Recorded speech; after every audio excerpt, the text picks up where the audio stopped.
Sobat Visi Nusantara, apa yang sebenarnya terjadi di balik gencatan senjata Israel?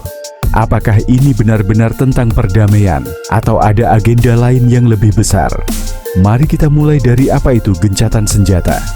Gencatan senjata sering kita dengar saat konflik Israel dan Palestina memanas. Singkatnya, ini adalah kesepakatan sementara untuk menghentikan perang. Tapi apakah ini benar-benar soal menghentikan kekerasan atau hanya jeda untuk tujuan lain? Israel setuju gencatan senjata biasanya karena tekanan internasional. Di saat dunia sudah mulai marah dan media global mengecam, Israel mau tidak mau harus berhenti supaya terlihat bermoral. Tapi sebenarnya, ini adalah cara Israel menjaga hubungan baik dengan negara besar seperti Amerika Serikat. Jadi, ini lebih pada soal citra, bukan perdamaian sejati. Di sisi lain, Palestina setuju gencatan senjata karena ingin melindungi rakyatnya dari serangan yang terus-menerus. Selain itu, ini juga memberi waktu buat mereka mengatur ulang kekuatan. Tapi seringnya, gencatan senjata ini jadi momen untuk mereka menunjukkan ke dunia bahwa mereka tetap bisa bertahan, meskipun situasinya sangat sulit. Apa yang sebenarnya terjadi? Sekarang, kita masuk ke bagian menarik.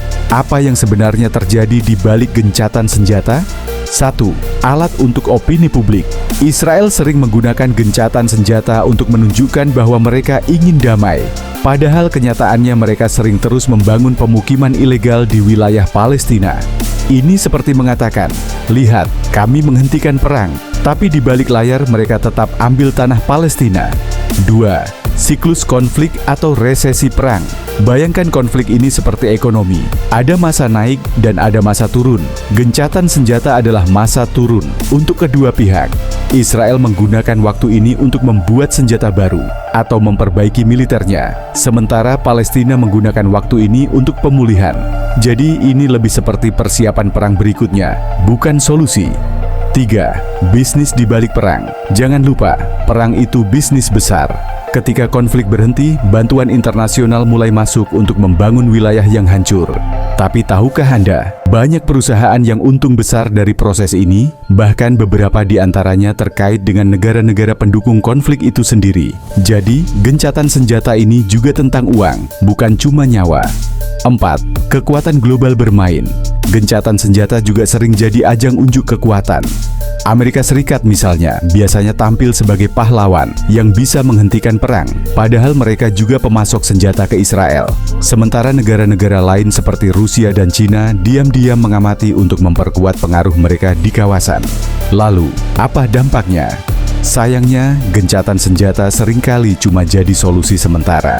Konfliknya tetap ada, penduduk Palestina tetap hidup di bawah penjajahan, dan eskalasi berikutnya tinggal tunggu waktu.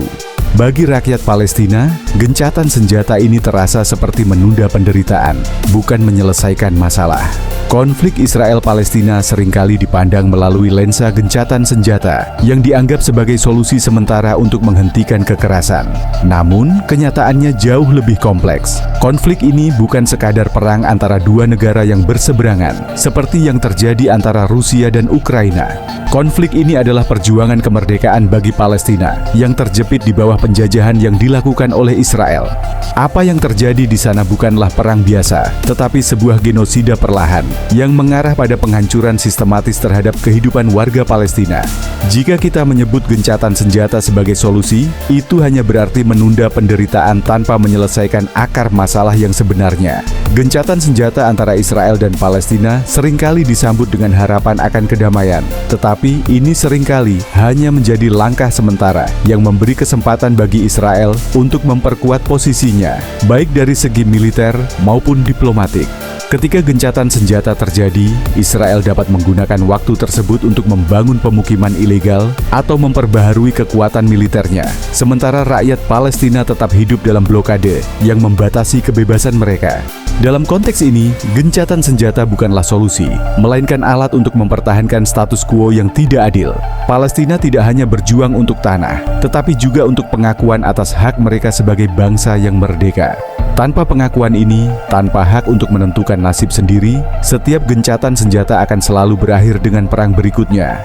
Jadi, kalau kita lihat lebih dalam, gencatan senjata ini bukan cuma soal menghentikan perang, tapi juga alat untuk permainan politik, bisnis, dan propaganda. Tanpa solusi nyata untuk masalah inti, seperti pendudukan dan hak asasi, gencatan senjata cuma akan jadi jeda dalam teater perang. Apa pendapat kalian? Apakah gencatan senjata ini benar-benar membawa perdamaian, atau hanya bagian dari strategi yang lebih besar? Tulis di kolom komentar ya, dan jangan lupa like, share, dan subscribe untuk diskusi seperti ini di channel Visi Nusantara.